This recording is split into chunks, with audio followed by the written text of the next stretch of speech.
With that, I'd like to make sure that everybody has their phone on vibrate or turned off so that we are not disturbed during the meeting. With that, let's please stand, and Mr. Johnson, you provide us with the invocation, and then we'll do the pledges. Heavenly Father, thank you for this day. Thank you, Father, that our country, Father, is beginning to turn around for the good. We thank you, Lord, that what's happening in our federal government, that it trickles down to the states and to the counties and to the cities, such as Montgomery. Father, help us to be diligent in in the way we spend our citizens' money, and help us, Father, to do what's right in your sight. We thank you for this in Jesus' name. Amen. Amen. The American flag pledge. I pledge allegiance to the flag of the United States of America and to the republic for which it stands, one nation, under God, indivisible, with liberty and justice for all. Now the Texas flag. Honor the Texas flag. I pledge allegiance to thee, Texas, one state, under God, one and indivisible. Now? Sarah, did you get it? Yes, I have it on. Okay.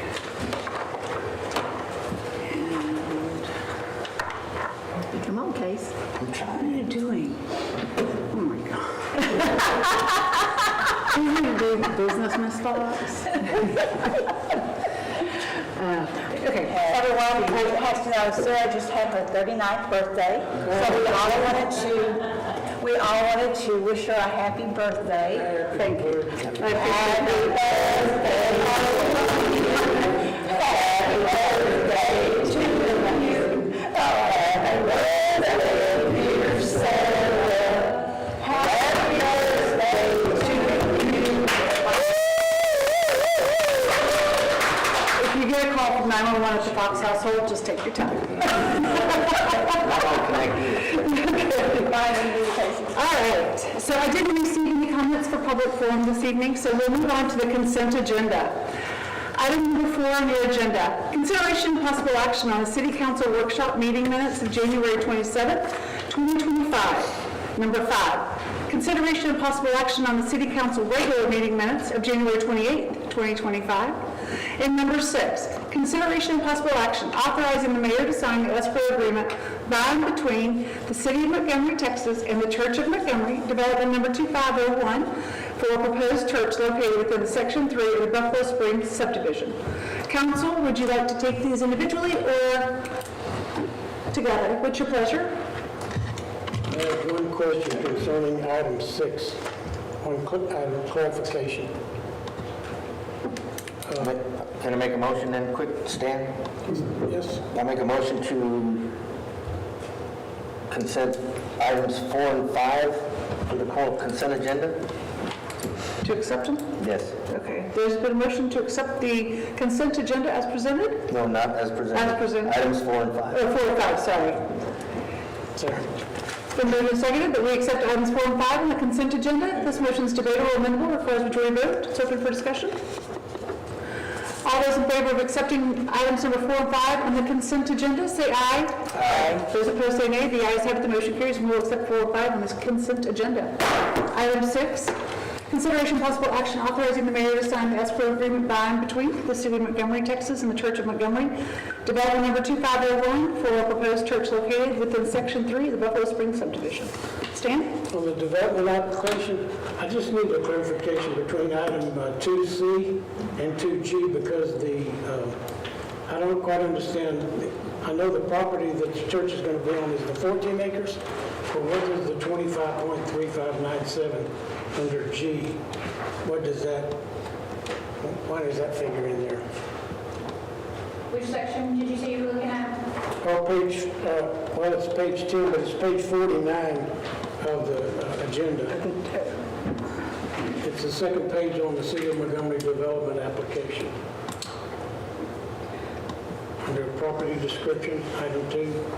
I see. Oh, I see. Yeah, it's a difference between the reserve, the size of the reserve, and the size that they're planning on developing. At this point, it's a 25-acre reserve, and at this point, they're planning on using approximately 14 acres of it. So the whole John Corner survey is 25 plus acres, but they're just using 14, right?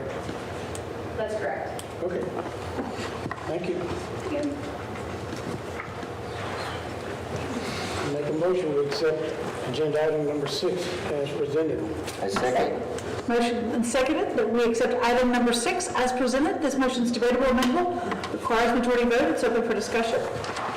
All those in favor of accepting item number 6 as presented, say aye. Aye. Those opposed, say nay. The ayes have it, the motion carries, and we'll accept item number 6 as presented. Public hearing. Number 7.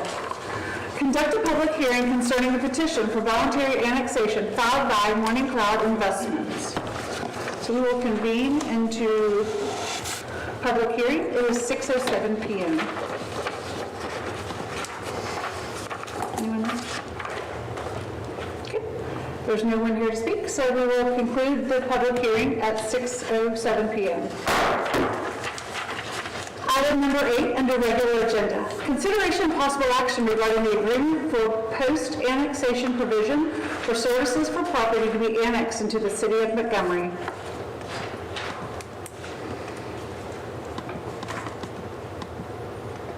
Who's to speak on this one? So I can give you a preface of what this item is. Yes, please. As part of the annexation process, you're required to enter into a service agreement with the property owner that basically will provide municipal services to the property. That's all this is. Okay.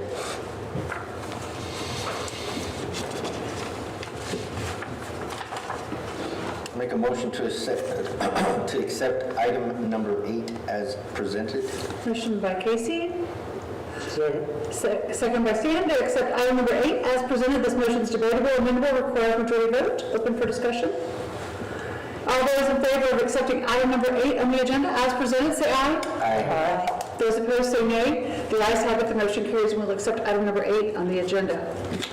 Number 9, consideration and possible action on an ordinance of the City of Montgomery, Texas, adopting an annexation of certain territory located in the extraterritorial jurisdiction of the City of Montgomery, Texas, to wit, being a description of a 45.744 acre, 1,992,589 square feet tract of land situated in the Zacharias Landrum Survey, A-22, Montgomery County, Texas, said 45.744 acre tract being out of a called 55.389 acre tract of land conveyed to Agnes R. Stanley, trustee under the Stanley Family Trust, dated February 10th, 1997, as amended, Montgomery County Clerk's File, MCCF, number 2011092960, official public records of Montgomery County, OPRMC, Texas, being more particularly described by metes and bounds depicted in Exhibit A, providing for incorporation of premises, amending of the official city map, and acknowledging a service plan, requiring the filing of this ordinance with the county clerk, prescribing for effect on territory, granting as appropriate to all inhabitants of said property all of the rights and privileges of other citizens, and binding said inhabitants by all of the acts, ordinances, resolutions, and regulations of the City of Montgomery, Texas, providing cumulative repealer, severability, and savings clauses, providing for engrossment and enrollment, and providing for an effective date. So, council, this is the final step in the annexation process.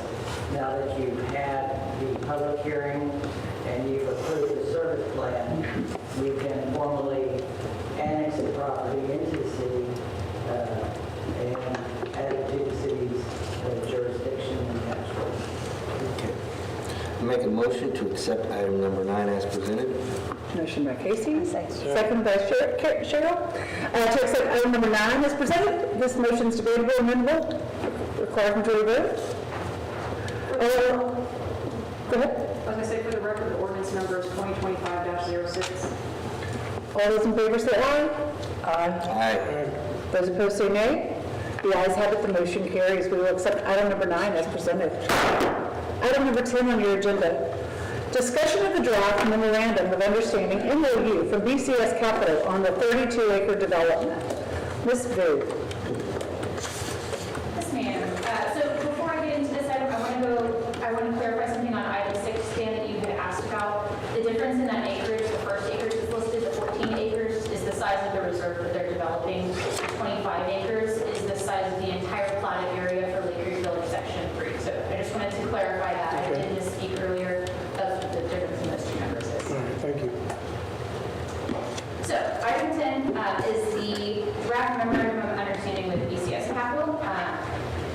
walk you all through what the terms of the MOU is as of what's in your packet.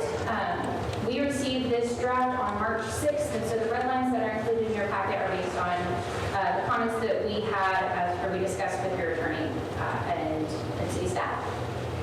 So if you have any questions as I'm going along, please feel free to stop me and clarify. The developer is also here this evening and can answer any specific site-related questions for the development itself. Catherine, Ma'am. when did the developers get a copy of this with the red lines? So we received their comments on Thursday of last week, and we met on Friday as a group to discuss it, and they were given a copy at that time. Thank you. The version that's in your packet. All right, so going through this, yes, sir, go ahead. Yes. Item 10? Yes, this is item 10. So I am starting on page 85 of your packet. Yes.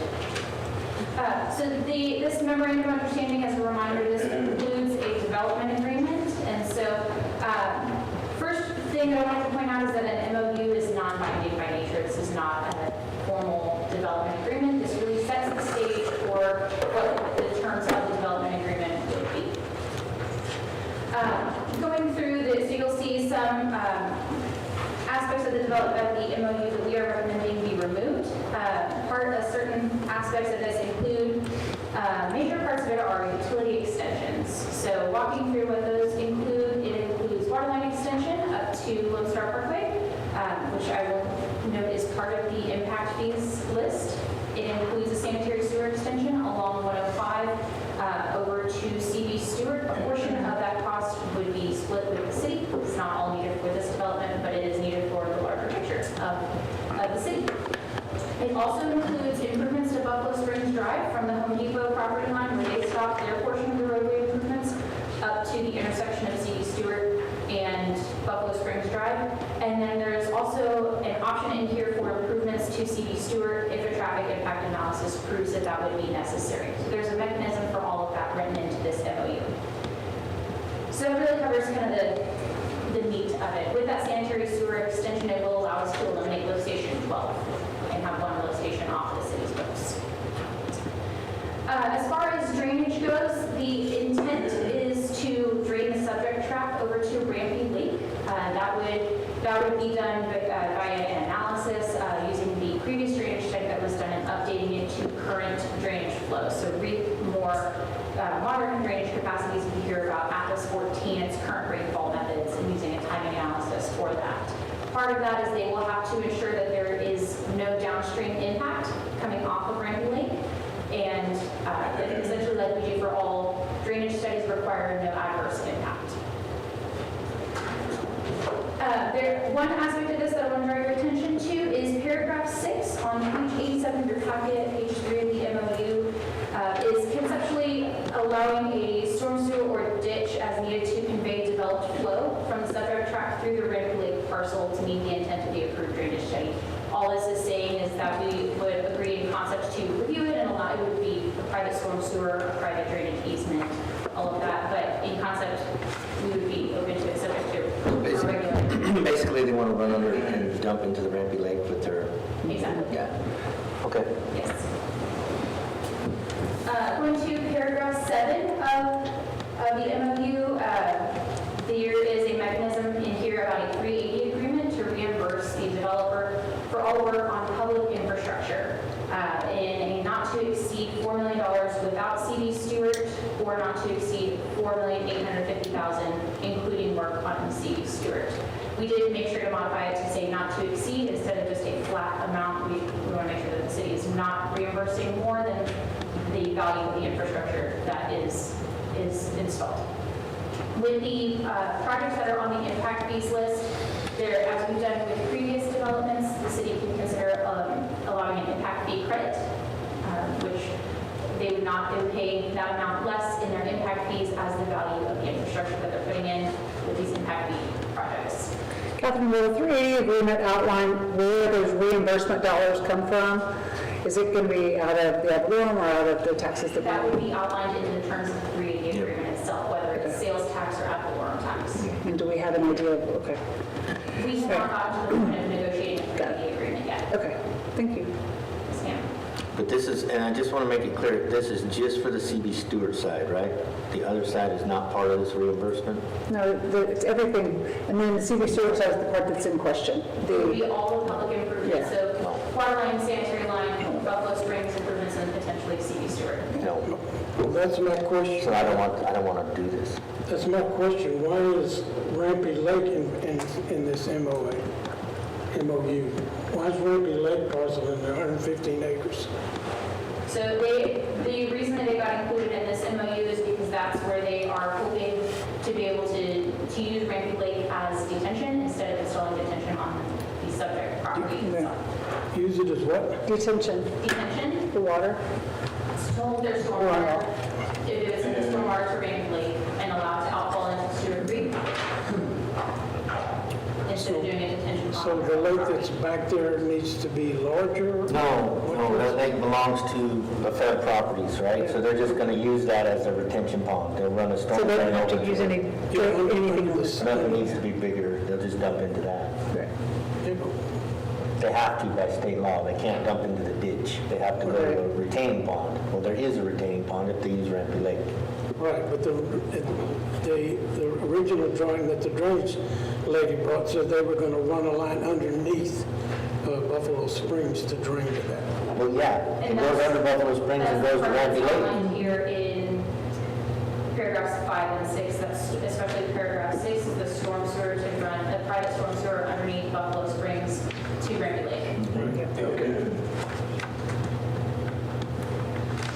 But as far as your 380 agreement, I'm not keen on that one. I'll second that. What part are you not keen on? The amount is way too much. We're basically just paying for it for them. And that's not the deals that we made with other developers right there, so, no. Catherine, is that a lot different from the other development agreements that we've had before? The difference with this one is the terms of the 380 for public infrastructure that also qualifies for impact fee projects. That's a little bit non-typical from what we have previously seen. Just for full transparency's sake, and the estimates that are in your packet, without including improvements to CD Stewart, we are estimating that to be approximately $2.5 million, $2,501,000. Say that figure over again. $2,501,000. Right, so if we just apply, say, this 380 agreement that we did with Home Depot, we paid for half, they paid for the other half. We're paying for 100%. Right. That's a bad deal. Two of the 380s have 100% return, one of them has a 50%. They got three of them on there. Yeah, well, that's what I'm saying, this is a terrible deal. Why would we do this? Right, that's what I thought. Are you familiar with the Kroger agreement and what did we do? That was a terrible deal. I understand, I'm just trying to understand what the agreement is. The Kroger agreement, if I'm remembering correctly, was 100% reimbursement. Yeah, Okay. and we're still reimbursing them. And how long have they been here? It was up to a certain amount for years. I think we're almost done, which is good. It was a She- 10-year agreement? Mary Ann can comment how much longer we have to pay that? Like the town will drop down around Kroger's before we pay that off. I thought it was a 10-year agreement. I need to go back and check the terms, how long it Yes. is. But I do know it was 100% reimbursement.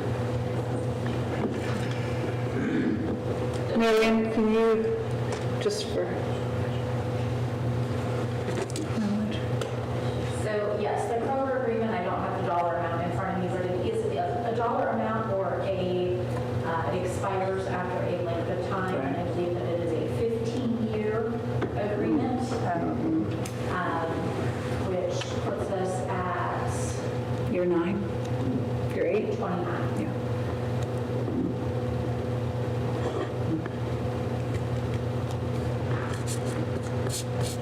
Yeah, These so, are terms that are being requested by the developer, and we reviewed it and added our comments, of course. Maybe we, Yes, Mr. White, go ahead. Please state who you are and who you're representing. good evening, Council. Name's Jonathan White, with Osprey Engineering. We've got James here with PCS Capital as well. So just engineer, helping with the developer, being part of the development team. Over to your left, on right, is kind of the concept plan that Mr. Olson knows something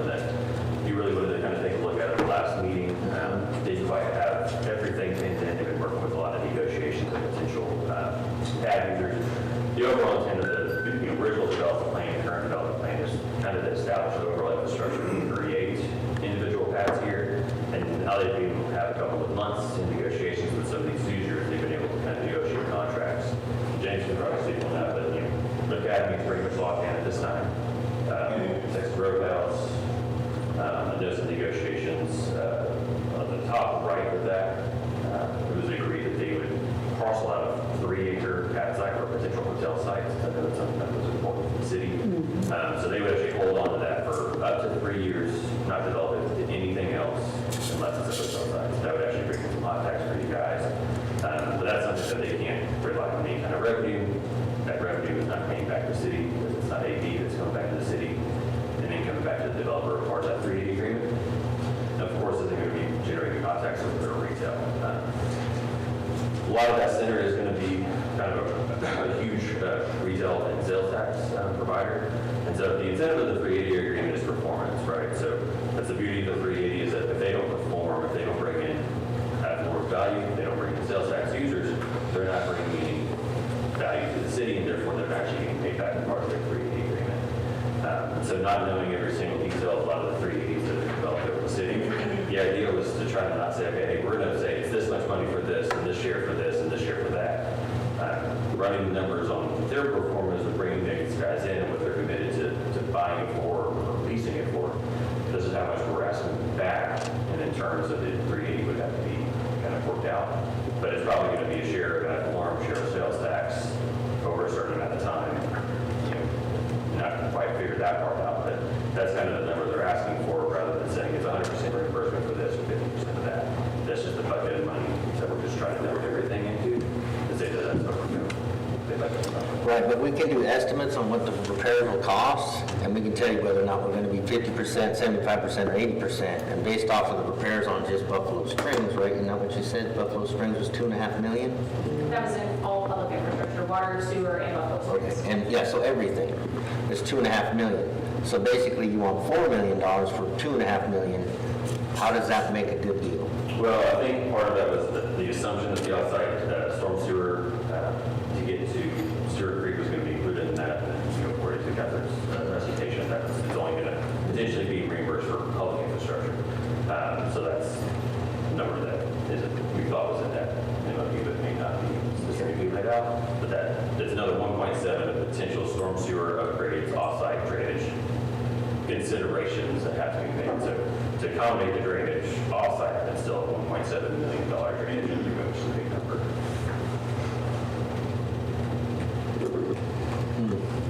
How far is it from the lot to Rampy Lake? 200 yards, 300?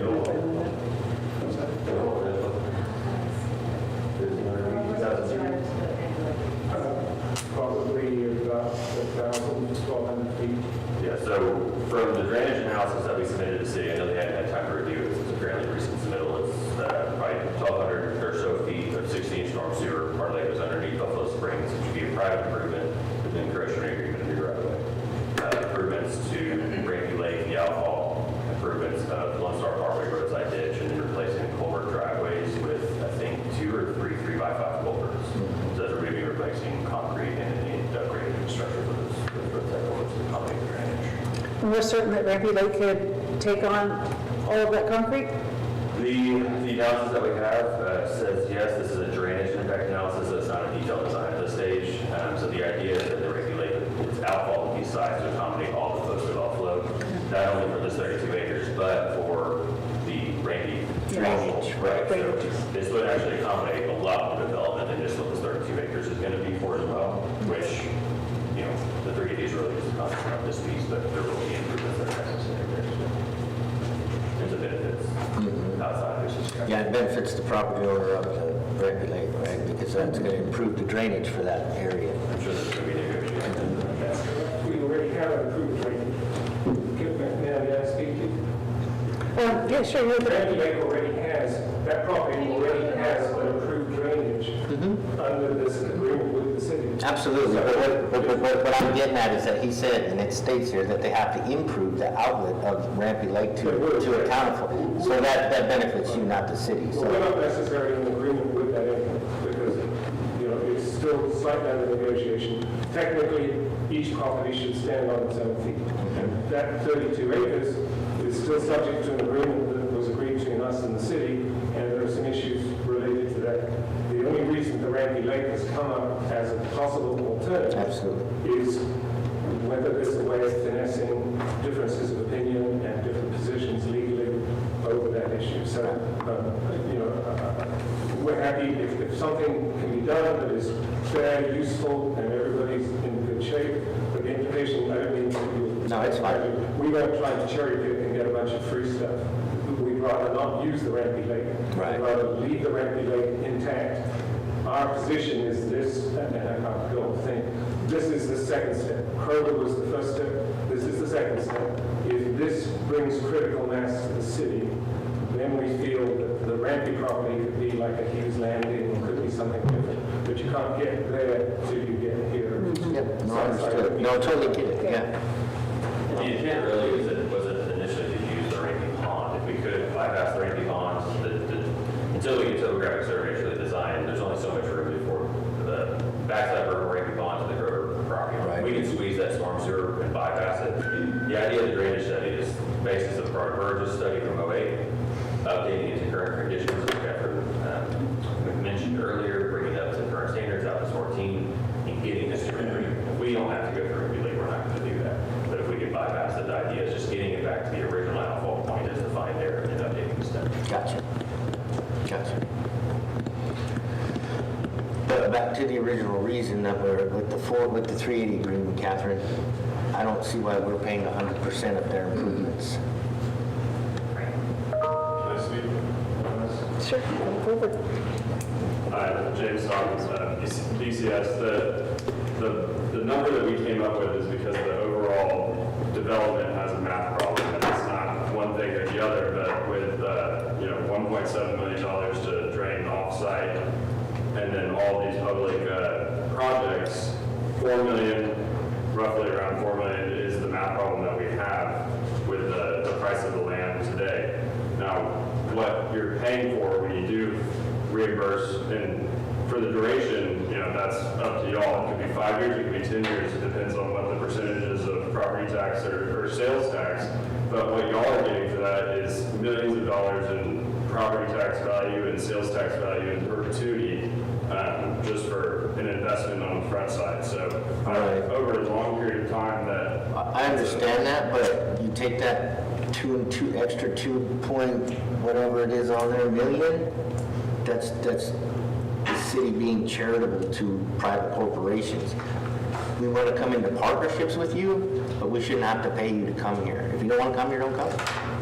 I think we want to come here and we're trying to work. This is just the frameworks of trying to come up with a partnership that works with both sides. This is not us trying to take something that the number is calculated for a reason, and that's what it takes to get $100 million of value on the ground, given the circumstances today. Now, the flip side of this is we could not agree to the drainage plan, and there could be a 7-acre pond in the middle where nobody wins. So, that's something to consider. Yeah.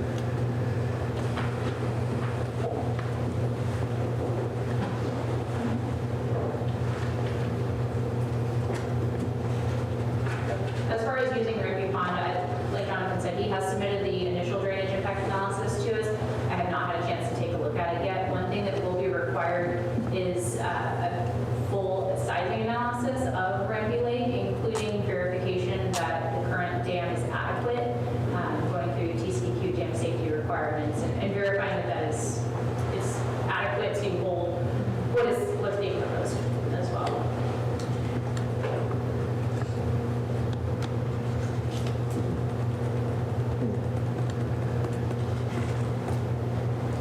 Okay. So again, this is just a discussion item. Absolutely, yeah. Not necessarily for action. This is what's being requested from the developer.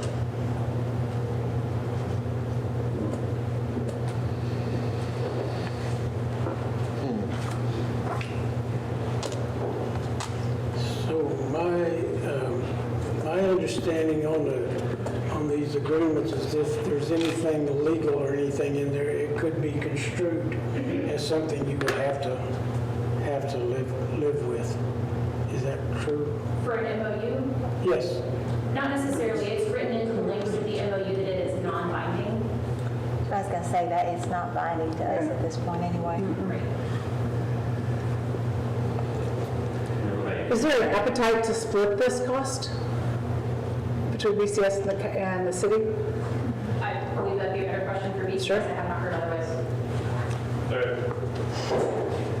So if we take out the $1.7 million that we assume could be public, we would need absolutely 100% of the cost reimbursed. There's not a world where the math works where we only get reimbursed 50% of the work that we're doing. Because a lot of this also, the road improvements to CB0 and Buffalo Springs don't directly impact the users that we're bringing. So it's kind of. So how much of your property actually is just one, actually, how much of it actually touches CD Stewart? Very little of it, right? No, they have to go down the answers. On the, there's just the one corner and it kind of wraps around. The CB Stewart really, I don't think was ever intended to be huge. I think that was actually something that they voluntarily said, go with it. Throw that out. Yes. So the idea is because the church is coming in and getting If you get your church property, I think that was a negotiation piece. That was a negotiation piece. See, we paid for this side, right? Yeah, we're here, and then they're gonna pay this, and then leave this out. and I would leave leave the all of money in. this out Yeah. together. Well, no, it's just this part right here. That's it. That's the only part. That's the house, the Wimpy house. There's a, Yeah. so it's that's over what I here. thought, this property isn't even touching. That's not theirs. Yeah. I would just leave this out all No, it day. cuts out right here. Yeah. Just leave it out. That's fine. That was a negotiation piece that when we talked about it, that was the piece, either in or out with Susan Stewart. That was that. And that takes off almost $1 million. There's property on the other side of the street. City Stewart would only be required if a traffic impact analysis shows that it would need to be approved. So without CD Stewart, the costs that you're looking at are, excuse me, that 2.5 million is not including CD Stewart. With CD Stewart, it's 3,224,000. That's CD Stewart from Clever to Buffalo Springs. I'm sorry, with it was what? 3,224,000. That's correct, That's 3,224,000. Okay. That's the Buffalo Springs, the improvements, and CB Stewart, so that's everything. And that's CD Stewart between Clever and Buffalo Springs.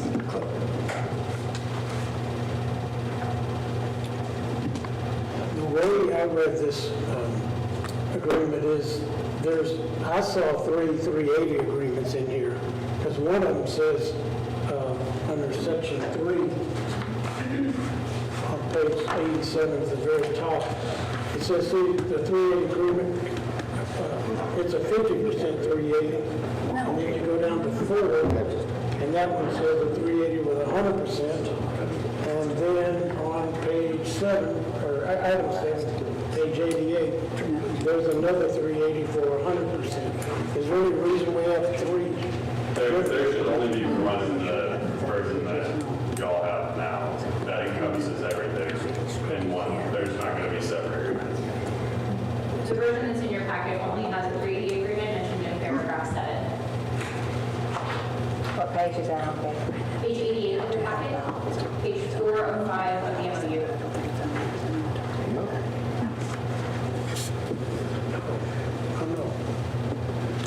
No, at the very top of page 87, it says city agrees to enter into a 380 agreement or other mechanism to reimburse party for 50% of the total cost incurred to extend necessary sanitary, sewer, and water lines. And then in item 4, there's a 380 agreement, says 380 agrees to enter 380 agreement or other mechanism to reimburse party. I think we're looking at an old version. Yes, the packet was published, and then since this was worked out on Friday, the packet was recalled, and this newer version was placed into the packet. That was all. It was been updated. Yes, I'm sorry. So that was the one that I emailed you after you picked up the packet. No, what I got that you emailed me was for item number 6. Wasn't that this item? This is It item 10. wasn't this item. This is 10. Sorry. The one in the packet is up to date, though, isn't it? Well, they're really not for our computers. Oh, yeah. I think the idea of that original agreement we were looking at is that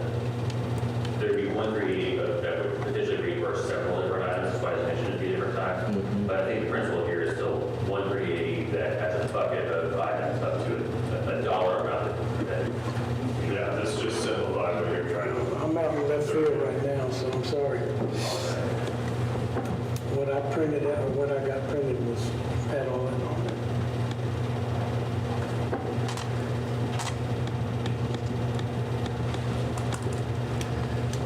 Anyone else? Do you have any questions? Cheryl, Carol? So what is the next step, Catherine? So tonight was for discussion only. This would come back to you for action at your next council meeting. This was really for discussion tonight. If you had any specific things that wanted to be changed or included, Start hearing then on it would give us between now and the next meeting to get that addressed for you to take action next time. Yeah, Any things you would like to see or, before we take action, I want to see that 380 agreement. yeah. I think it would be helpful just on the developer side, if there's any kind of potential negotiations or points that you would be comfortable with, that they could then amend the MOU or potentially draft the 380. That way they can continue, to the numbers can for them. Obviously, cost, land value, a lot of things they've got to consider to see if something that can still work out or whatever negotiated terms are too. So when I spoke to y'all, Stevie Stewart was a negotiating piece with or without it, and it sounds like what I'm hearing, the feedback that I've heard is that's not that important. So keep that in mind when putting together the 380 agreement. Don't put any emphasis on that when you're putting together your numbers and And to be details. clear, not that CD Stewart is not important, it's just. Absolutely. No. On whether or not it needs to be done based on. Right, just for this 380, yeah. That's very It's important. abundantly clear, Yes. based on the analysis. I think the big question mark that we kind of need feedback here tonight is like a percentage or an amount of the total work that needs to be done, and we can, reconvene and see what that total cost that goes into the 380 agreement has to be, but like, whatever we put in there, it's gonna need to be that number gets reimbursed to BCS, which off of the 4 million, it'll likely have to be around a $3 million number, taking out what we can't get reimbursed for legally.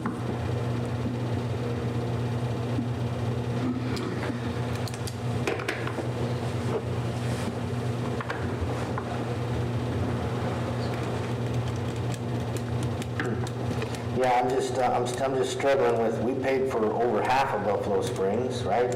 Home Depot paid for their half, we paid for our half, and you want us to pay for 100% of your part. So I struggle with that when you say, well, other businesses have proven that they're willing to partner with us and not take us to the bank.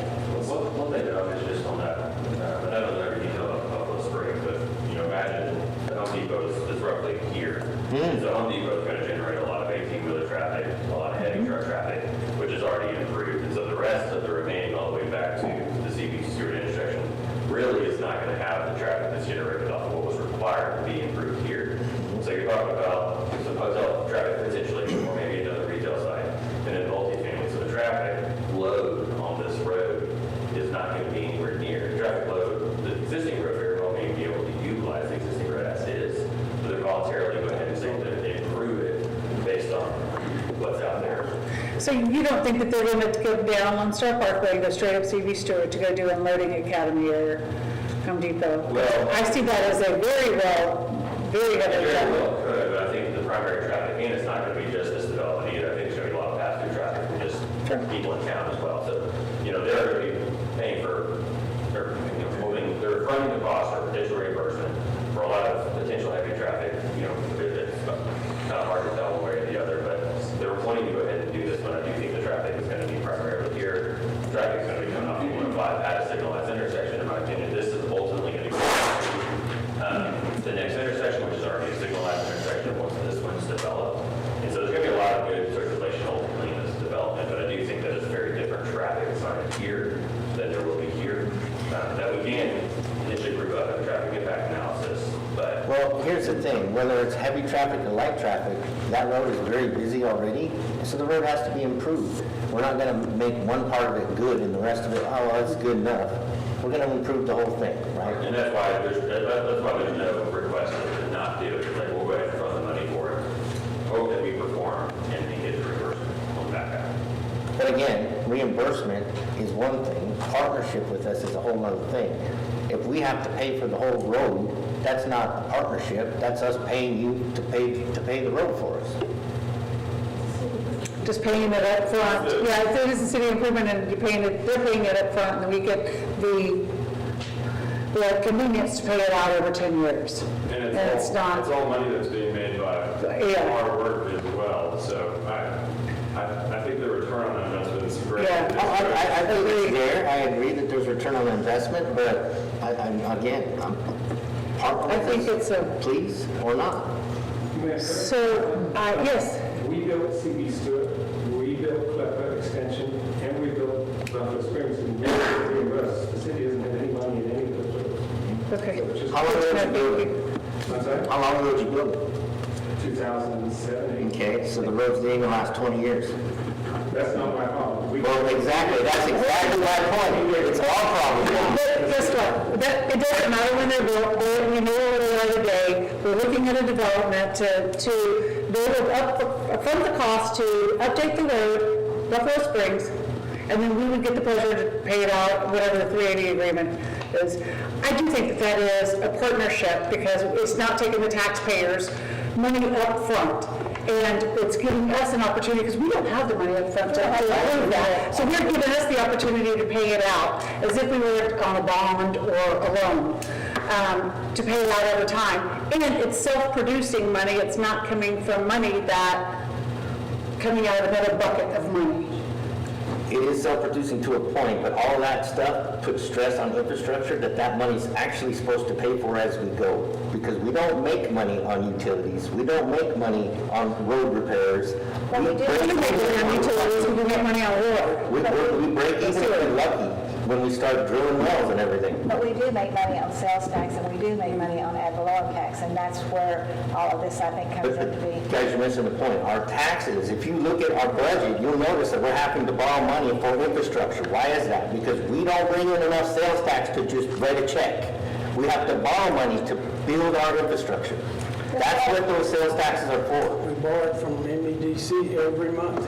And if we continually give it back to the businesses that are making a profit, we don't have the money to upkeep the infrastructure.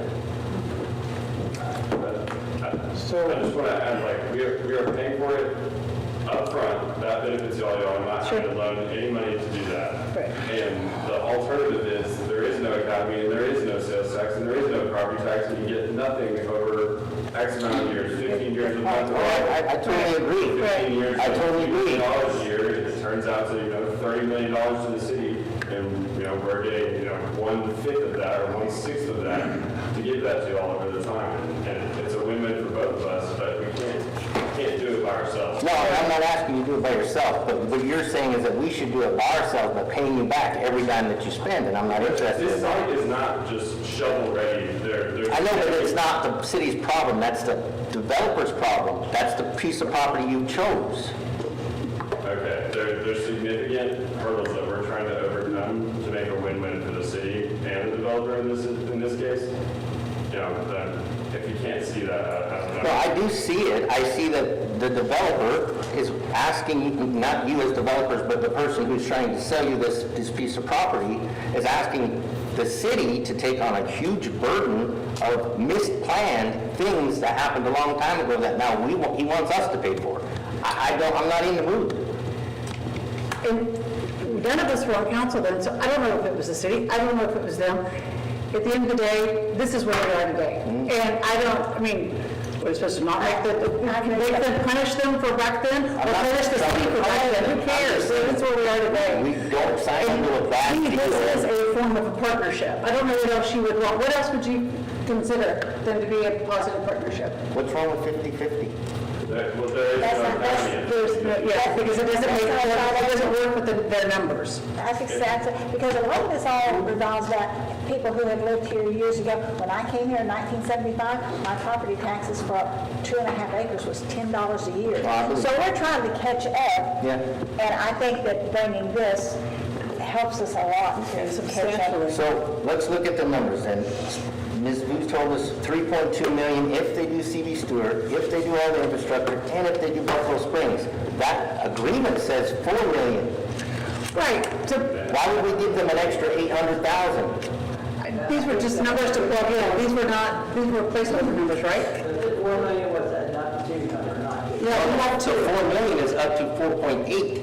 That's if we do CB That's if Stewart. CB Stewart. Exactly, what the number she gave us to do CB Stewart is 3.2. Why would we give them an extra $1.6 million? That was for the public infrastructure, or the private infrastructure that we thought was public at the time, so that's factored in, so. These are not the hard numbers right here.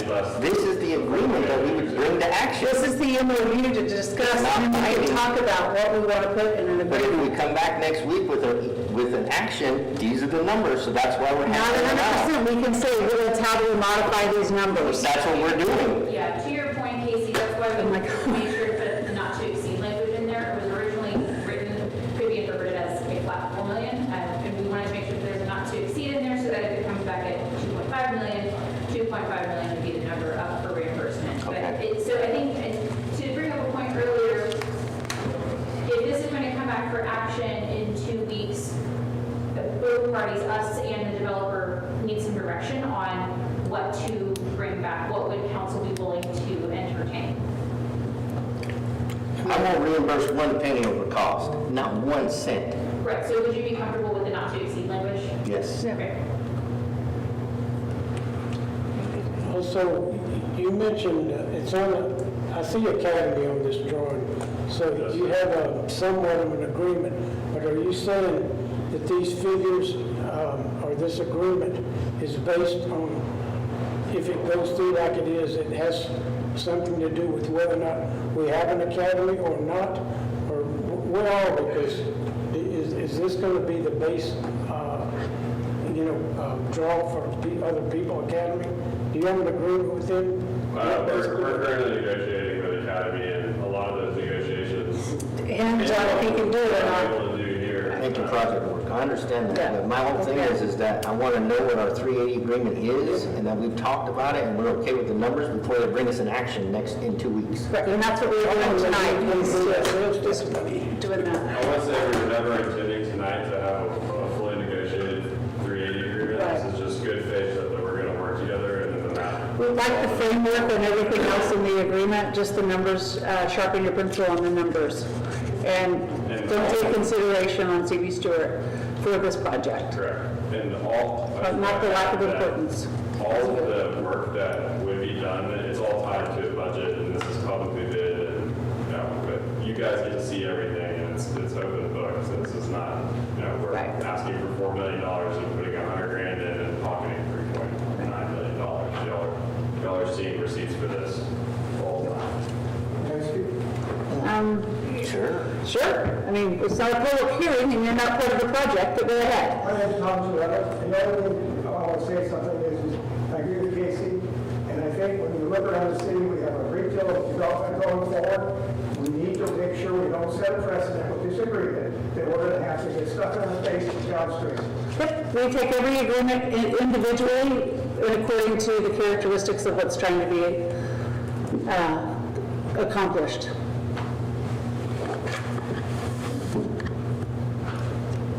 So the directive is, I'm not hearing council, you don't change anything other than sharpen your pencil on the numbers. Is that Everything right? else I read, looked fine to me, it was just, I didn't like the 380 agreement, it's a terrible deal the way it's written.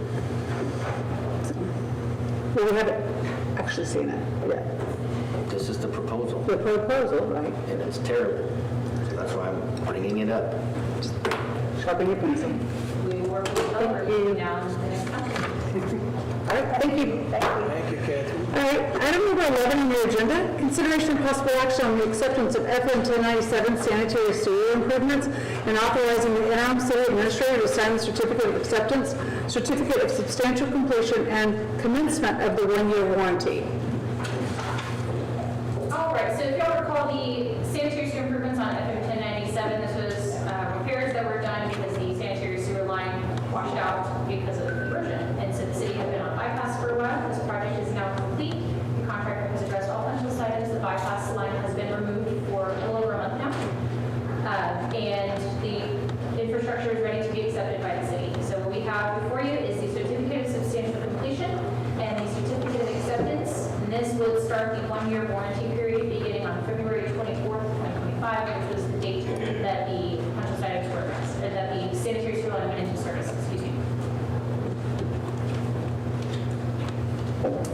make a motion, we accept agenda item number 11 as presented.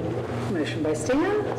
Second by Cheryl, that we accept item number 11 as presented. This motion is debatable, amendable, requires majority vote. Open for discussion. All those in favor of accepting item number 11 as presented, say aye. Aye. Those opposed, say nay. The ayes have it. The motion carries, and we will accept item number 11 as presented. 12, consideration of possible action on wastewater pump and haul service agreement with JDS Old Cleanersville Road LLC for the Redbird Meadow development and authorizing the mayor to execute the agreement. Now, I thought this was the Briarly agreement. This is Briarly. Okay. Yes, so this is what was discussed at your last council meeting with the developer so last council meeting you authorized their to pull permits for 6 model homes. Correct. This is the agreement, and so my understanding at the last council meeting, this agreement was also, we were directed to work with the developer to work this out. So what is in front of you is that pump and haul agreement. So I want to point out some of the high points of what's in front of you. So paragraph 3.01 of the agreement, which is on page 102 of your packet, this paragraph specifically outlines that the developer is responsible for all pump and haul, that they are responsible for any violations, spills, anything that may happen as a result of the timeframe of this pump and haul agreement, that they're responsible for all of it. It outlines the specifics of when they have to pump and haul, which is, it's written in here as reaches the flow line elevation at about approximately 38% full or every 16 days, whichever occurs first. And so that is 3.01. It also outlines that we have to approve whoever they intend to use for their pump and haul services. It has to be approved by the city. They are going to maintain current contact information with everybody who is available. Somebody who's available 24 hours a day in case that there is an issue in the interim. Developer agrees that they have the facilities necessary to dispose of it, so this is not coming to city facilities. Other aspects of this is that they will be hiring a third-party inspector to watch over their home builders and ensure that if concerns of water theft or any other misbehavior is monitored. Right. Paragraph 5.01 is a developer deposit escrow. So part of this is requiring them to deposit $50,000 as a surety amount in case something were to go wrong with this pump and haul agreement. The city has that money on hand to take over as needed. It gets into some insurance requirements. And those are essentially the main points of what you're agreeing to. And the developer's attorney is here with us tonight if you have any specific other questions.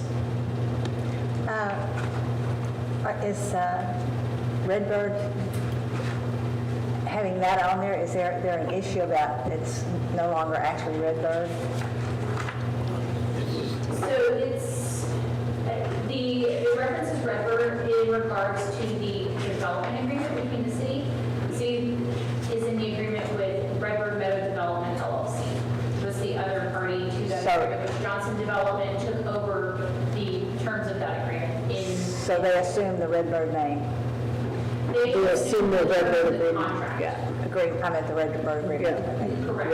This pump and haul agreement would be between the city and JDS Old Cleanersville Road LLC, which is Johnson Development's entity for this project. Okay. The development itself, the subdivision, is now called Briarly.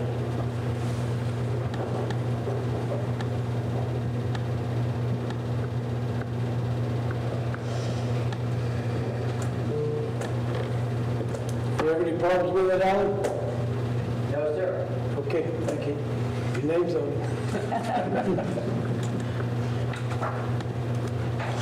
I'll make a motion that we accept item 12 as presented. Motion by Cheryl. Second. Second by Casey, that we accept item number 12 as presented. This motion is debatable, amendable, requires majority vote. All those in favor of accepting item number 12 as presented, say aye. Aye. Those opposed, say nay. The ayes have it, the motion carries.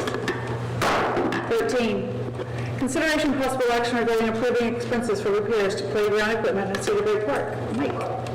Mayor and Council. Good evening. That item in front of you, we got some playground equipment that needs repairs at the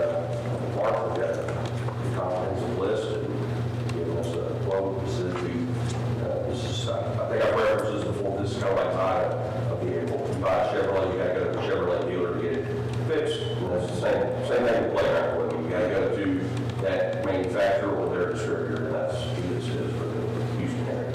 So, but it is viable pricing, which is set in stone and meets all of our legal requirements. Is this like deferred maintenance, just getting stuff updated in good condition? Yeah, it's based off of a inspector's report. Oh, okay. Planner inspector. That's what I was, okay. It's like, we have a whole bunch of stuff broken. Yes, ma'am. All right, thanks. Now, in the explanation, it said that we only had $10,000. Yeah, it was cedar break repairs line items. All right, and it said that you would tell us where you're finding the rest of the money? Well, Mary Ann?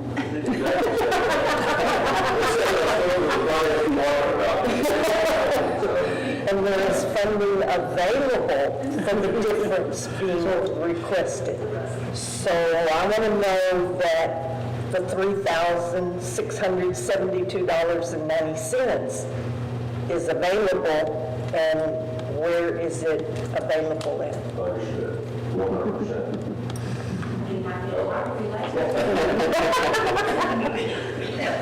So Mike did come to me and ask me about this.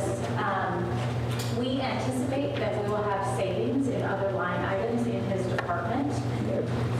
One of the things that we've identified in this process is kind of some of the things that we've talked about in budgeting, about how when we are separating everything out by park, for example, instead of putting a lump sum of money for park maintenance, which would allow us to use that money across the parks.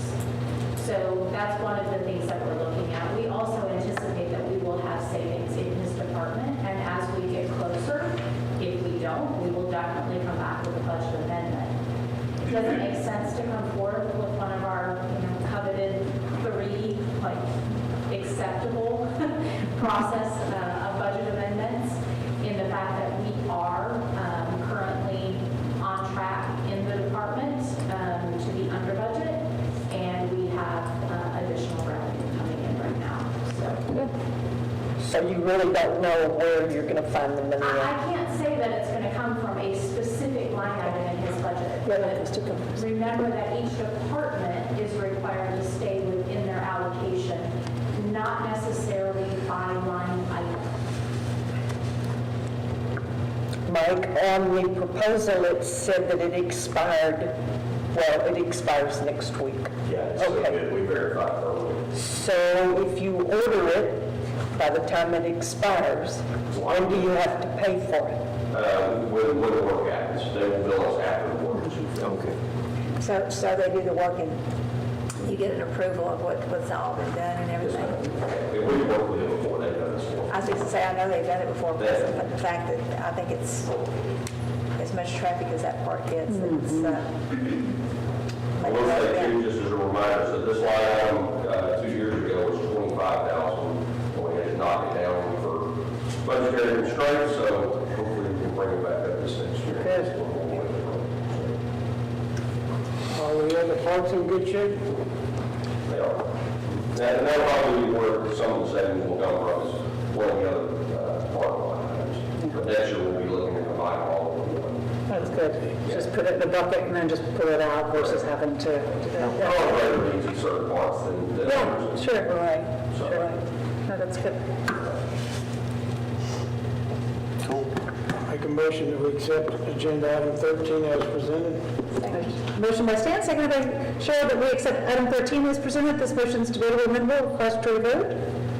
All those in favor say aye. Aye. Those opposed say nay. The ayes have it, the motion carries, and we will accept item number 13 as presented. Item 14, consideration and possible action of a proposed city marketing logo and the official seal. Miss Stephanie?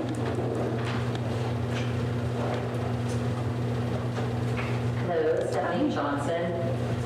So going back to 2024, there was a lot of conversation about the trademark, the birthplace of the Texas flag, and the need for a marketing logo, because there are several logos.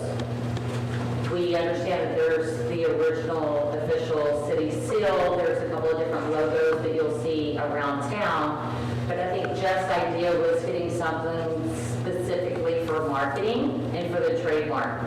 So back in December 2024, Jeff looked into different designers for rebranding and branding package. He came up with a bid price of $1,500. He had that work done, and the logo, I think, should be in your packet with some promotional items. Do you have the packet with you? Because it has numerous, Yeah, I do. I have it with me, but I once it's not on NEDC, Okay, mine. so I think in the packet, what he did was he gave you an idea of what we had in the past, and then the final presentation, which I have copies here if you would like to see them. He gave us all kinds of stuff. Yeah, stuff we've never Yes, so seen you would have a before. clear understanding of what we have and what we have now for the proposed marketing logo. Which one do you think it is? Do you want me to bring it up? Please? That one, it's on page 127? Page 131. 125. 131. 122. Page 122? No. No. No, 120, then 25. 128. There's several of them in here. There's a whole bunch of them. And we didn't see some of these at NEDC even. But I don't know, the ones that we have capital represent who we are. No, that's not us. She's talking about. So, yeah, I don't know which one he's referring to. We've got 5 or 6 more. Right? So if this is, so are you asking us to Well, we have to, to find a city logo, find a city, something that's to trademark or use for promotional items, or we have a seal, we're not looking to replace the seal? What is the assignment? To my understanding, this logo here, this new logo that was designed is just for the trademark and marketing purposes. The city seal will remain as is. He just had it cleaned up a little bit more so that you could use those for social media, for print. So Thomas Printing wants to make a whole bunch of promotional items, and we're approving that right there for them to be able to use. They buy the trademark, they spend $1,000, and they can put that on anything they want, Yetis, Well, we own it. tumblers, right, but they buy to use it, right. They pay $1,000, because it's a use fee, and then they can put that on shirts or whatever they want to put, markups, whatever. That is correct. yes. So cities have different kinds, I don't, like, to be the logo for the city, I'm not on board. But for it to be something that somebody can use to trademark, to put swag in stores, don't get them, Tiger. Well, we have to approve it. Right, so that, I'm fine, I just don't want that to be, I don't want that to be any kind of logo that our online presence or our seal or our, that's just for promotional items. Just for promotional items. And that's the, you gotta approve. That's what's up for consideration, that's what I'm. It's just for promotion. Okay. All right, we're talking about- If you don't like it, then there's others in here to take a look at. Step, Page 131. okay, I'm on page, Yeah, I was confused about it. That's better. I got a check mark right now. To my understanding, this is the final. Okay. Does yours have a page number at the bottom? No? No. Same one that I have on the screen, Stephanie. Yeah. Yeah, that's Is it. that page 131? I can't Never liked this dog. I'm not sure, but I think I remember something of a time limit where you had to actually use the trademark within a certain time. So we asked Alan to research for us, and he said, we thought there was, but I believe that there is no time limit on it, right? Yeah. So once somebody buys the trademark or spends the money to get, they can use it on for, No, the city owns the trademark. Anybody wants to use it, they still They buy have rights. rights to it. The rights, But right. as far as whether or not we use it in a certain length of time, there's no time limit. right. So I know for the NBA, if you want to use their logos, it expires every year and you have to re-up and get there. So I didn't know if that was the case with this, like a promotional company has to come back and say, we still want to use this logo, we're going to re-up with you for another $1,000. Or there's places too that if they make $500,000 on it, now the price goes from $1,000 to $2,000. So that's up to MEDC to figure out how they want to do their agreements, but I think all they're asking for is approval of a. Understood. That I council's think all the going to say. details can be worked out once council decides what they're going to do. So this would only be for promotional type things, I still don't like it, but. I like it better than the other one with the buildings on it. I like page 131 better than page Can we just take out city of, put Montgomery? I don't know that. That's who we are. We're Montgomery. We're I Montgomery. don't ever say, we're city of Montgomery. We're Montgomery. My 2 cents.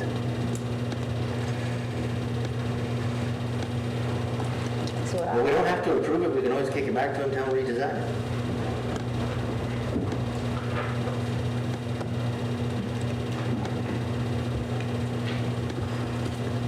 Not all at once.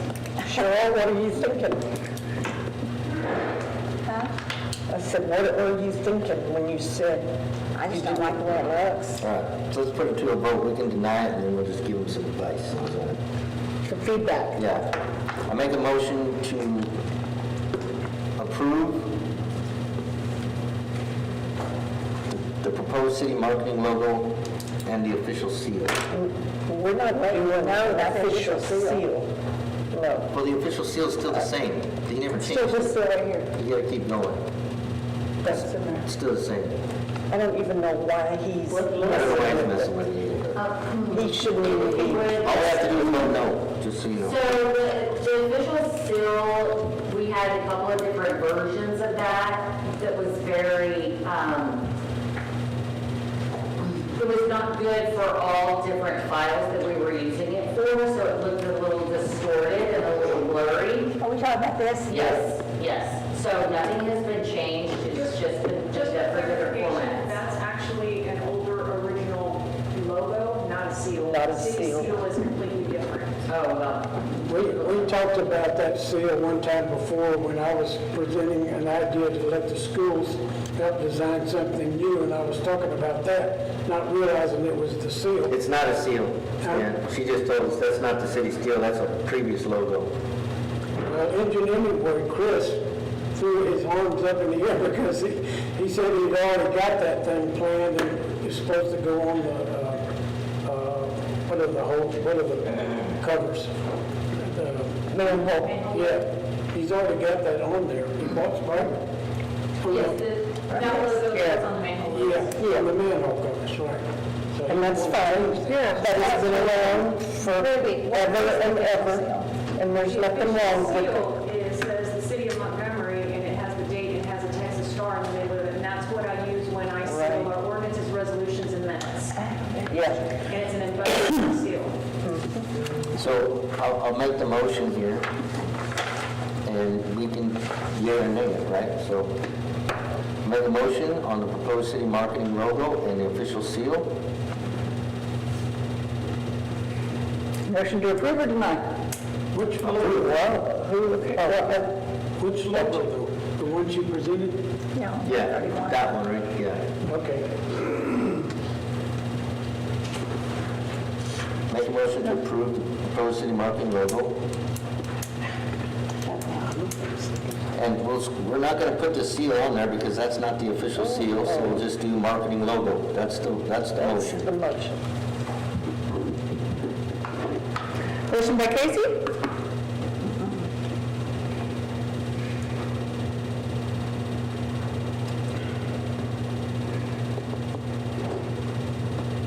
So if it doesn't get a second, then it just dies.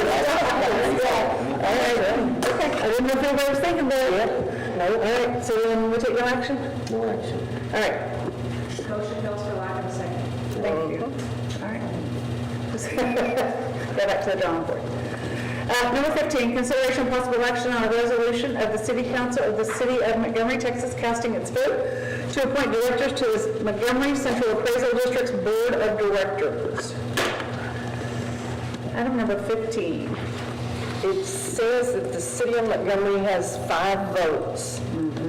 I read it that I could put all 5 votes on one person. Is that the way everybody else read it? Yes. So that is, I misunderstood. I thought we had to pick 5, because there's 5 chairs, I thought we had to pick 5 people.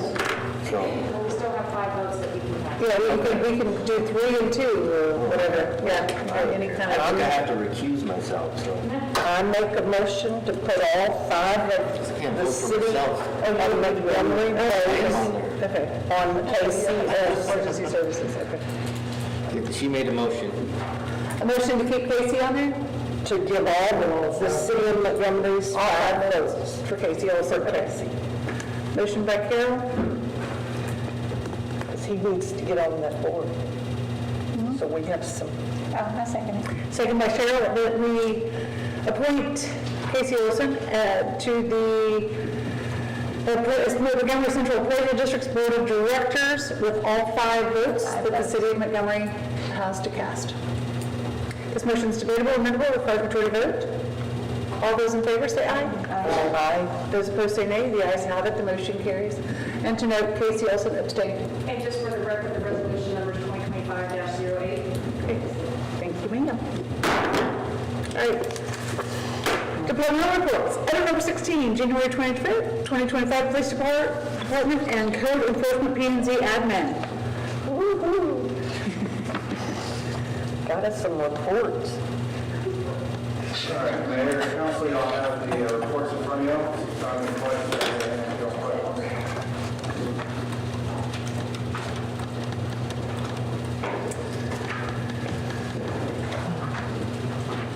Anything you want to tell us?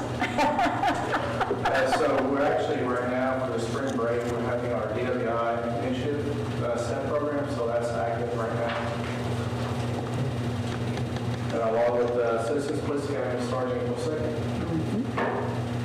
And how many people do you have signed up for that? I'm not sure, I know we're still receiving applications. Okay. How many applications will you accept? It just depends. Okay. No more than 13. Thank you, Chief. Okay. All right, thank you. Thanks, Sergeant McCray. Next up, finance report, Miss Mary Ann Carl. Nothing for Tilly. So do you have anything? Sorry, no, come on. I thought you'd stand behind him. I apologize. Well, you were on here, but I didn't see you get up. I apologize. I don't have anything unless you have any questions.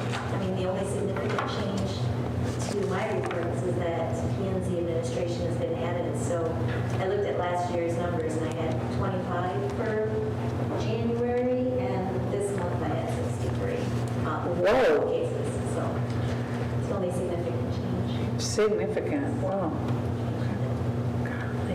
All right, thank you. Can we ask a team question? Yeah, go ahead. Rick Hannon, building official, visited with attorney a while ago, and we hadn't had a chance to talk.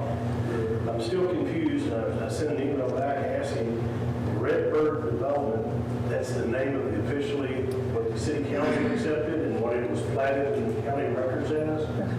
They can call it Briarwood if they want to call it that, but when people start submitting applications and such, it's got to be what the recorded plat says. And I called their attorney on the way out and asked her about it, just to level with the engineer. So my understanding of real estate law is unless the developer comes back to city council with a request for a name change and the commissioner's court and gets the plat either refiled with a different name, all our stuff, they need to have the proper survey plat with the correct subdivision name. So for clean records for the city, should we put Redbird Meadows Development / Briarwood just because 10 years from now, somebody may not even know that Redbird Meadows has come about and, Or should we request that Johnson change it? well, I don't know, what's that, a plat request you generally? they'll go through Commissioner's Court and come to here and all of that. So Lot of I was just thinking if we could just put a slide.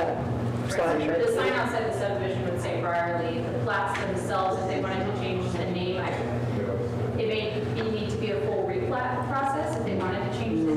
of it. I haven't personally encountered a subdivision name change where everything else stays the same. From our perspective, we can review a plat as Redbird Meadows, we can review it as Briarly, but for the future on any deeds or anything, it would reference the title of the plat itself. That's what's recorded with the county. So that's what all the permits need to be made out to then. Right, Redbird Because it Meadows. references a specific block and lot and a section of a plat. Right. So it's a Redbird Meadows, section 1, block 1, lot 1. This can't be the first time this has ever happened. So, But typically, people don't go back and change the name. You know, they do something different for marketing. It creates some confusion, yes. But, you know, Ms. Van is correct with the permitting process. You know, the plat has to be correctly identified, and it's currently the Redbird Meadows subdivision. So that's going to get confusing. Yeah, it is. I just want everybody to be on the same page. When they come in with a permit application, they put Briarly on there, we're going to say, no, let's see your surveyor's plat, what the legal description, what the deed says, and that's what we're going to issue the permits on. can we just suggest to Johnson to go through the motion? They may not, because it might, I don't know, if that will hold them up or cost an exorbitant amount of money, but if it's even necessary. We can talk to them about. Just see if there's an easy way. Change the name on the plat. Okay. Thank you, Mr. Hannah, for bringing that up, bringing that to our attention. We appreciate it. Thank you, Ms. Tilly. Yeah. All right, Marianne. May I make a quick suggestion? I would like to have the basic building official, Rick Hanna, to the department reports Okay. every month. What would you like to get from him? What do you want him to report on? So I get asked, I mean, you don't have to. Sorry, Marianne, sit down one more time. But what would we have him report on, Stan? Well, just what the progress is with, you know, our inspections. If we got any issues, I don't know. Do you have any? we're making progress. You just I was thinking the same. Come on, Marianne. Rick's always with us at almost every meeting. Yeah. And I think that he'll report some things that need to be reported. This is the report for January 2025 from you. I don't have any concerns of any of the things that we're seeing, revenues or expenses. Our sales tax is still facing greater than we anticipated. Other than that, does anybody have any questions? Did the new company get any sales tax for January? Not yet, right? The Not the new, yes. So CCPD, the monies that we receive from the comptroller this month will include monies that will be now split between EDC and CCPD. Yeah, so that will starting with the deposit we get this month. That hasn't happened yet, but.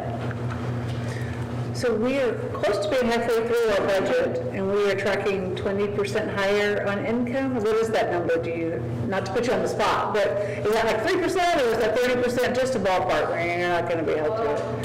So I can, we're facing well. So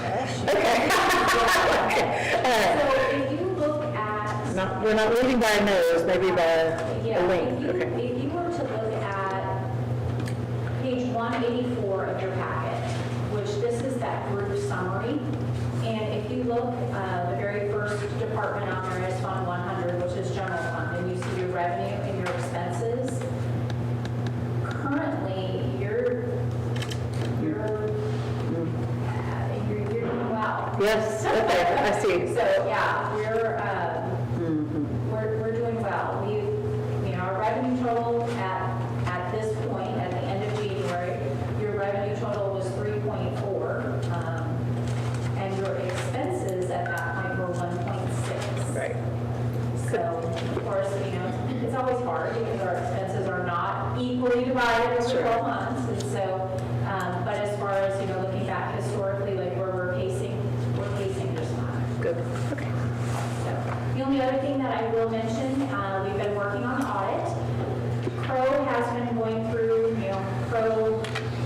tariffs kind of absorbed Crow, right? Or no, Crow absorbed Bell-Harris.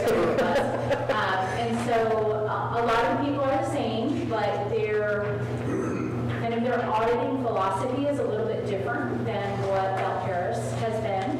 And so it's just a little different, right? Just as if we were switching to another audit group. And so process is a little different. Our needs list was, I don't know, 150 some items long, and we haven't even had sampling yet. I had a phone call last week with Laura Ham, who is the auditor that we're working with. Darla is still with Crow, but she's kind of the upper level now, so Laura is our day-to-day. And we are not confident that we are going to have a draft audit by November 1st. So what that means for us is we have reporting requirements that we are obligated to based on debt issuance with Emma and the Texas Water Development Board. So I've already reached out to the financial advisor. We know what we have to do. There's some unaudited reports that we submit, and then as soon as we have our audit, we just update that information with the audit. So it's just a matter of the changes, the things that they've had to do. They've had one of their main reviewers is out on the medical situation, so it's just a little bit more, I think, than what they were expecting this first year in the Texas market. So if we have a draft, we'll get the draft. Well, thank you. I appreciate it. Quick, writing checks to Robert Half Incorporated. So Robert Half is who we're using for support staff for the part-time person that's been helping out up at the utility window. We have posted for the utility position and for that position that you all approved at the last meeting. So once we have those positions filled, then the support staff will go away. But yeah, and Robert Half is who we went through again. They're with HGA, they're on the HGAC, my board, and so we didn't have to go through any procurement process on those services. Can you tell me on January the 14th, we wrote a check to Conroe, Lake Conroe Chamber of Commerce for $7,500. Do you have any idea what we paid for through the chamber? Ms. Ruby? That would have been, the chamber was for us to renew our membership at the highest level to participate more with the chamber. We've never had to. They've always Yes, we were at given it to us. our package, but we are partnering with the chamber to try to do more, to be more active with the chamber. That's a lot of money to be a chamber member. Was it just one check? Yes. Yes, yeah.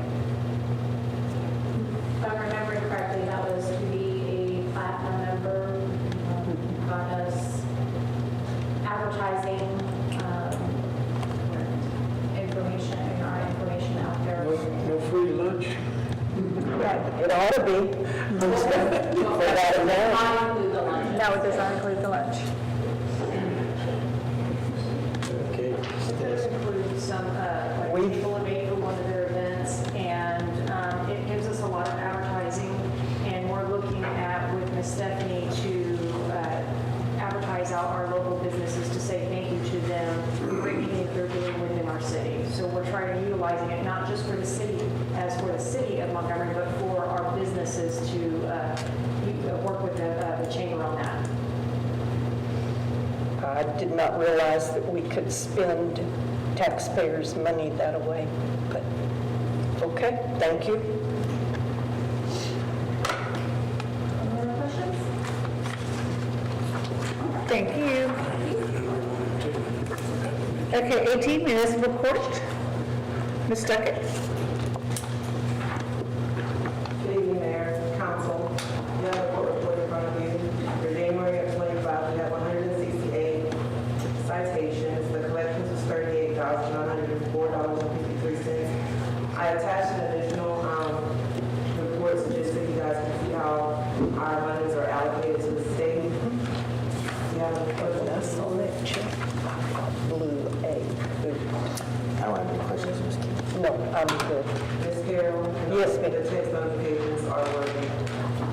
Thank you, Ken. My phone has not rang. Thank you very much. Ken and I know that my phone was ringing one weekend.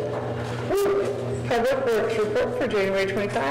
All right, you have the January report in front of you. You have to answer any questions you have.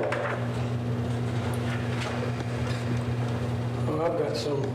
Y'all, it looks like you said under the water, completed bids for water well number 5. Previously, it's out of well number 2. So we've changed the number? The well number, yes. Well number. Yeah, the new well will be well number 5. You'll still be considered water plant number 2.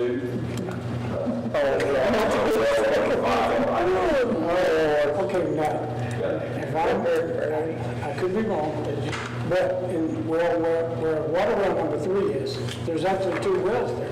Water plant number 3, water well 3, and water well 4. On site at water plant number 3.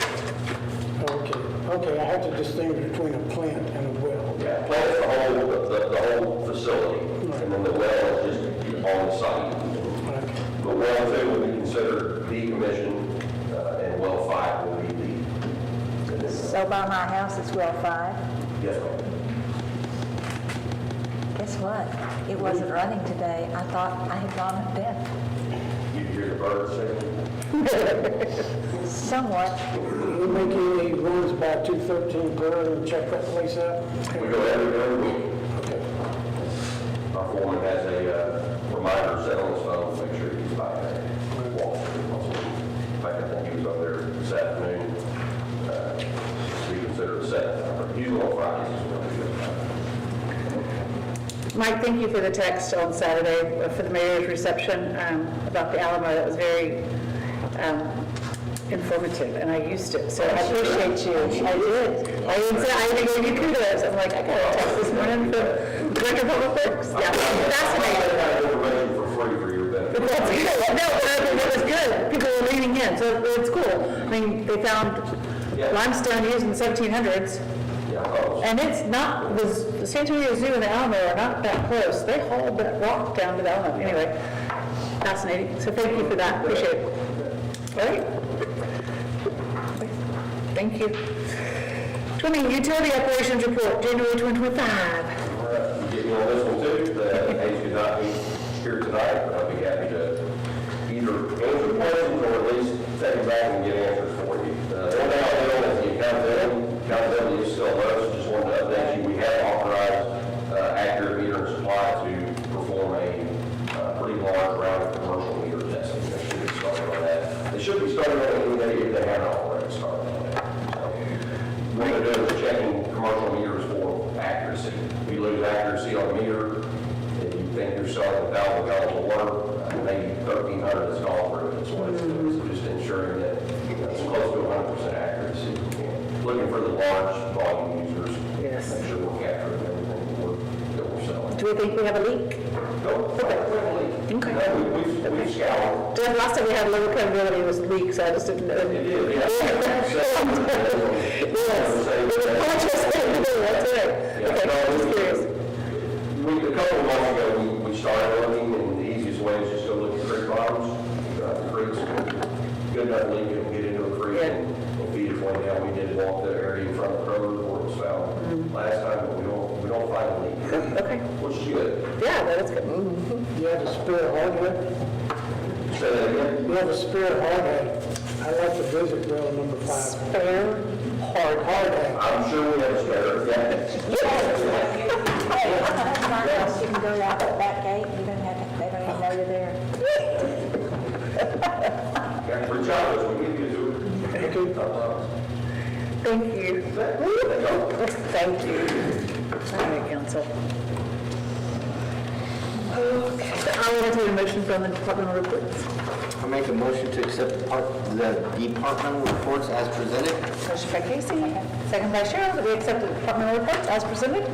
All those in favor say aye. Aye. Those opposed say nay. The ayes have it, the motion carries. We'll accept the departmental reports as presented. Next item on the agenda is the council inquiry. Council?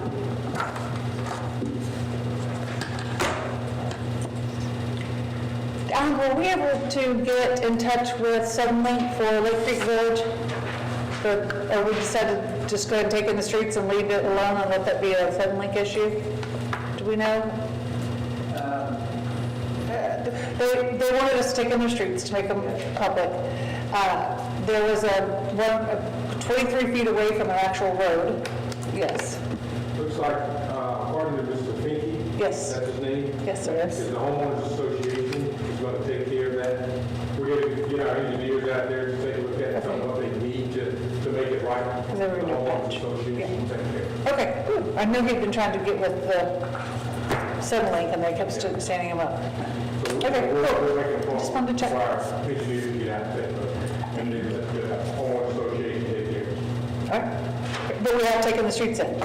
They are now public. Streets are out. Okay. Okay, thank you. All right. Anyone else? All right, well, with that, executive session, item 21, closed session. City council will meet in closed session pursuant to the provisions of chapter 551 of the Texas Government Code in accordance with the authority contained in A, section 551.074, personnel matters for the purpose of discussion and deliberations regarding the appointment, employment, evaluation, and duties of city administrator. It is 8:34, and we will head to executive session. See you tonight. What did I say? Sorry, 7:34. I apologize. Don't spring it. That was just so Don't spring the city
Well, I mean, working shifts is needed, right? Swapping from days and nights and days. Oh, man. I did that for you. Just so you know. This one here. Don't, so, you What was that? everybody at my house, don't be just like. Oh. That's That was you. It was all here. Thank you. I didn't know it was your birthday. It's okay, and I didn't do enough for everybody. My daughter's birthdays are tomorrow. Is that She'll turn 23. Oh, 20, see, that's, I'm on the trump. Oh, okay, we're back in session. All right, 7:50, we are back into open session. And council, personnel matters for the purpose of discussion and deliberations regarding the appointment, employment, evaluation, and duties of city administrator. What is your pleasure? Take no action. All right. Closing agenda. Items to consider for placement on future agendas. 24, adjourn. I make a motion. Yes. All those in favor of adjourning, say aye. Aye. It's 7:50, we will adjourn this meeting. So, all right. What about that? We'll be back on. Okey-dokey. Oh,